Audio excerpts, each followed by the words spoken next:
Come with me as we take a little trip into the darkest corners of my UFO pile and we meet my longest lingering whips.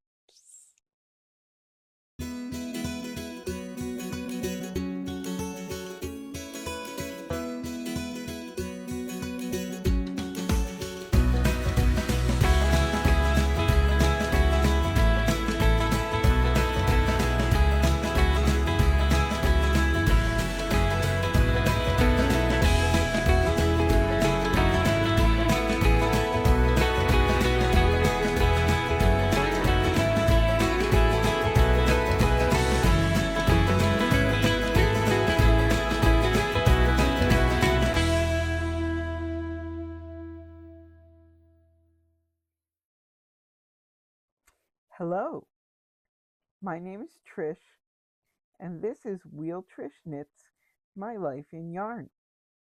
Welcome or welcome back to my channel.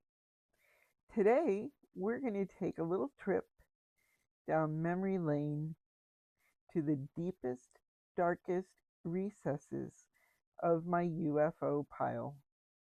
I'm either brave or crazy to show you these projects that are my oldest surviving works in progress. I think you might be surprised at how old these puppies actually are. So let's get started. In third place, I have a beautiful, kind of scrappy scarf. It's called the Mini Mania Scarf, and the pattern is by Sarah Core, aka Lady Dania Knits, or also Exchanging Fire. This is basically a simple linen stitch scarf, but she has you cut the yarn at the end of every row, and then when you get two ends next to each other, you tie them off in a knot to make fringe. This is really convenient for doing linen stitch because even though the pattern is written with a right side and a wrong side, if you're cutting the yarn at every row, you literally can push the beginning of the right side back to the beginning of the needle and start again so that you're only knitting on the right side, which is extremely convenient for knitting the linen stitch because linen stitch is so much easier to read on the right side. When did I start this project? Well, Ravelry says it was August 24th of 2013. Yeah, more than a decade ago. And truthfully, I've been working on it ever since. One thing about linen stitch is that it takes an awfully long time to make an even little bit of progress. And I've managed to knit a few memories into the thing. Like the very first row at the bottom was one of my projects that I completed for a friend in 2013. And then you might be able to see that the last time I picked this up, I knit a beautiful pride rainbow into it as well. And I just love the scrappy, random, but not quite random way that this thing is working up. When will I be done with it? I don't know. I tend to like really wide scarves, so I'm going to keep going. This project is what I call my mad knitting. And by mad knitting, I mean when I get mad at all my other projects because I've dropped too many stitches this week or something's just not going right and I'm getting tired, I will pick up this project and just knit a few stitches, and it makes me oh so happy. So, really, this project could go on forever because it makes me happy every time I pick it up. I really enjoy uh, knitting on it. Funnily enough, in about 2018, I was at the Maryland Sheep and Wool Festival, and one of the advantages or disadvantages of being in a wheelchair is that my eye level is in a different place than most people as they're walking through a crowd. And so I don't often see people as they pass me by or come up to me because I'm not at the level of their faces right immediately. But I was at a booth in the field at Maryland Sheep and Wool Festival, and I see this brightly colored linen stitch scarf go through my field of vision. I looked up, and it was Sarah Core. I couldn't believe it. So I had the wonderful opportunity to show her pictures of my scarf in progress and to let her know that I had been working on it for at least 5 or 6 years up to that point. And it was just absolutely wonderful to meet her and be able to share with her how much I appreciate her lovely little pattern. That was the best part of this whole experience so far. Okay, so give me a sec and I will get the next project to show you. In second place is my second oldest whip. How do you pronounce Clopotis anyway? I can tell you, it's not Clopotis. This is the Clopati by Kate Gilbert, and it was all the rage in the early 2000s. Newer knitters probably have never even heard of this before, but I honestly think that when knitting became a hot, fun thing to do in the early 2000s, that this was probably truly the very first totally viral pattern. Everybody was making one, or 5, or 10. This is my 5th attempt at casting on Clepity. It is knit on the bias, and as you bind off one side of the scarf and keep going, you drop a column of stitches every so many stitches apart, and it makes this beautiful sort of wavy open scarf, and it's wonderful, but it is a slog to knit. Did I say already that this was my 5th attempt? Yeah, I've tried to cast this sucker on 5 different times with 5 different yarns, and I've never completed one of them. This is the only one I have left in my UFO pile. The other ones were abandoned, discarded, whatevered in frustration. But this one, I am determined to finish, even if it takes the rest of my life. The pattern is by Kate Gilbert, who was living in France at the time and Clapotis is a French word that means little ripples. And that's kind of what this beautiful scarf looks like. This particular attempt at knitting it was done with Lisa Souza sock merino yarn in my favorite colorway of hers, which is called Wild Things, named after the Maurice Sendak book, Where the Wild Things Are. It's got such beautiful colors that invoke the rich, wonderful artwork in that book, if you're familiar with it. It's so beautiful, and I just love the juxtaposition of the greens and purples with the pops of fiery orange, and this is just amazing. Clapotis is done in 3 sections.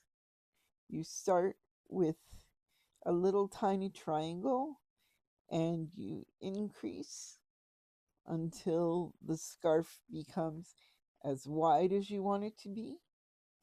And then you knit straight until the scarf is about as long as you want it to be. And then you decrease. And I can't tell you the number of newer knitters that I have cautioned that figure out how much yarn it took to do the increase section and make sure you save off that amount of yarn to do the decrease section so you don't run out. I can't tell you how many people I've talked to over the years who either didn't follow my advice or didn't know my advice, and they did in fact run out of yarn because they didn't take into account that it takes just as much yarn to do the increases in the beginning as it does to do the decreases in the end. So I made sure that when my scarf was as wide as I wanted it to be and I was done doing the increases, I weighed the scarf to know how much yarn I had used.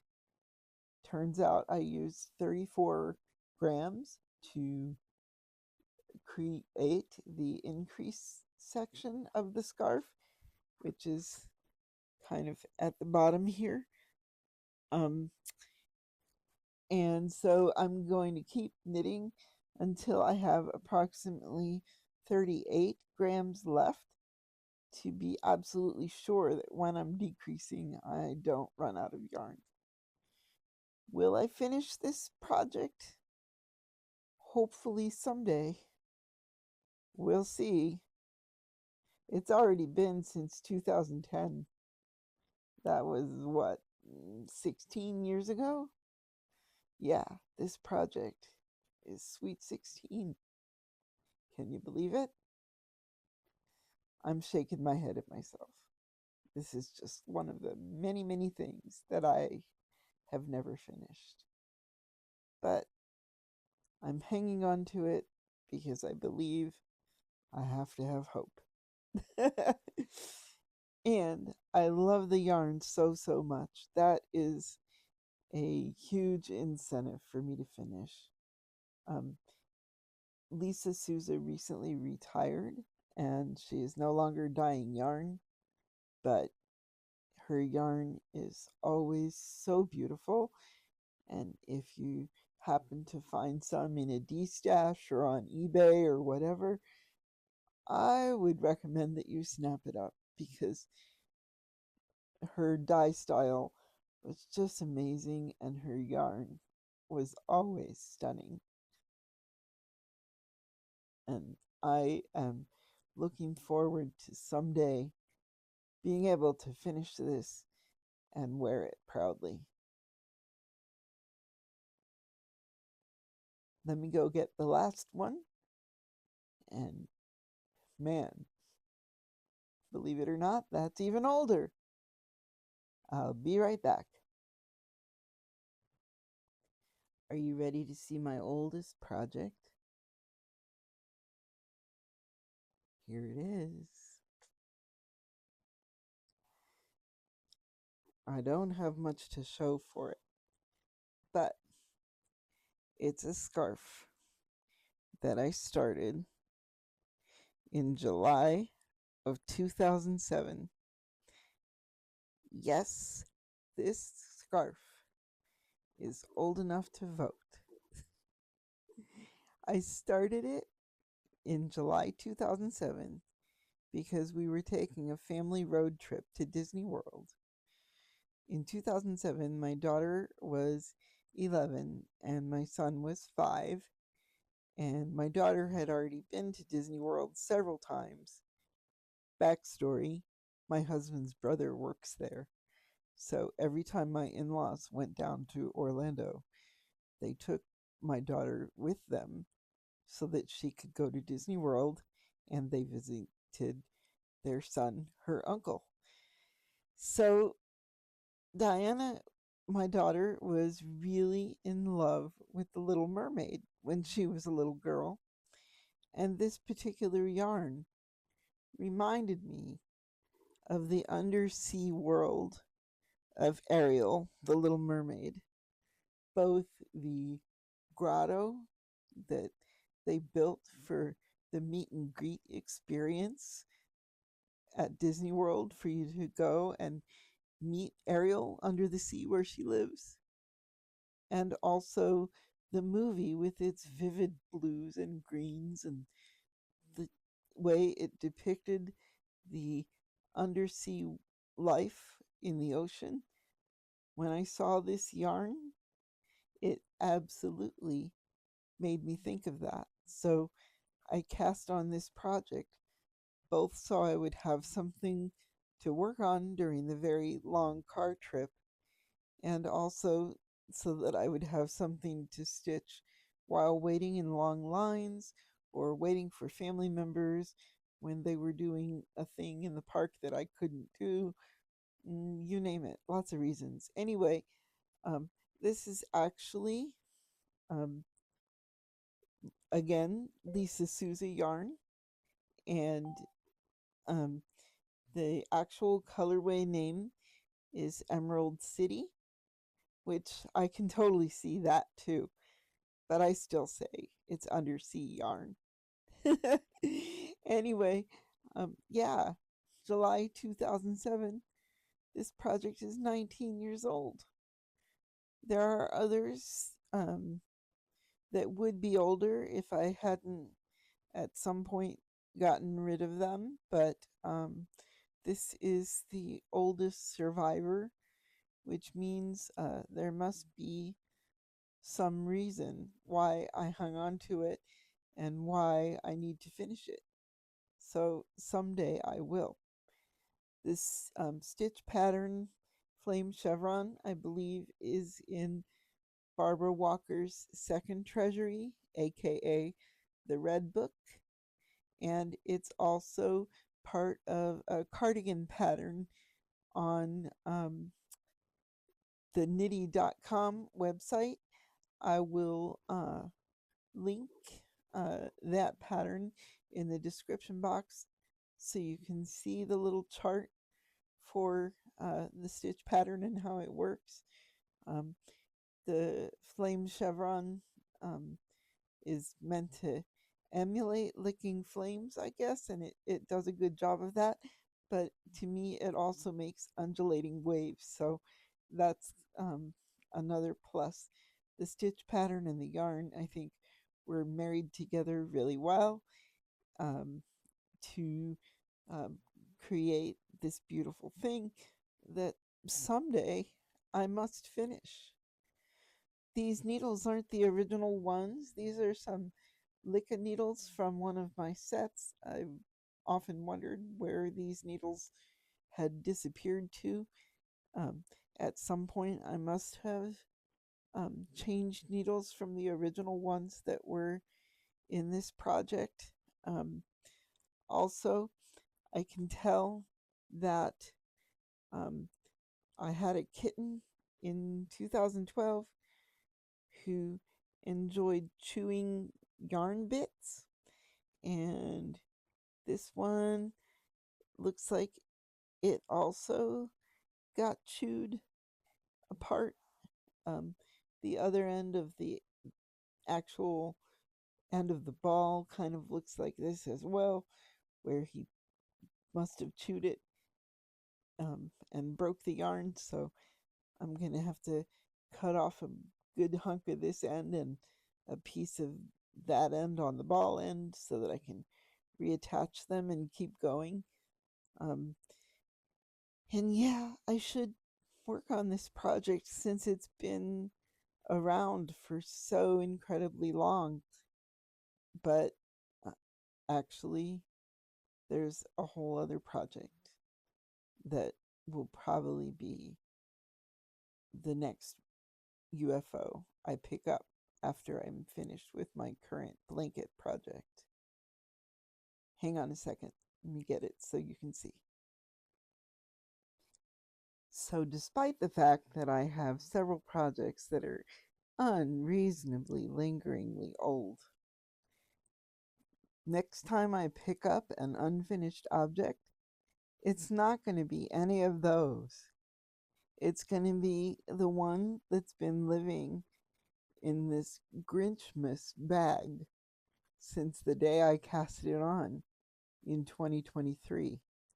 I thought the project was only 2 years old, but it turns out this year it's going to be 3 years old.